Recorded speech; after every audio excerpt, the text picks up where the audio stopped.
চট্টগ্রামের সহস্রজান্না যে অনাকাঙ্ক্ষিত ঘটনাটা ঘটছে, আসলে যে কোনো জায়গায় আমরা যদি ঘুরতে যাই, আমরা আসলে সেন্সলেস হয়ে যাই।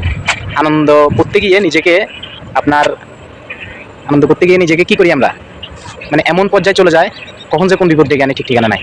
আর এটার আরেকটা আপনার সাইড এফেক্ট হলো, আপনার যে ট্যুর গ্রুপ যেগুলো আছে চমকপ্রদ বিজ্ঞাপন দিয়ে আপনাকে লোভে লোভে ফেলে দিবে। তাদের এই লোভে ফেলার কারণেই এই ঘটনা ঘটছে। এবং ওইখানে যে সিন্ডিকেট, যে নৌকা, এরপরে যে সিন্ডিকেট, যে ছেলেটা নৌকা থেকে লাভ দিছে অথবা নৌকা নিয়ে না গেলে হবে না, মানে মোটামুটি আমি মনে করি এটার জন্য ওইখানকার যেই সিন্ডিকেটগুলোও দেয়।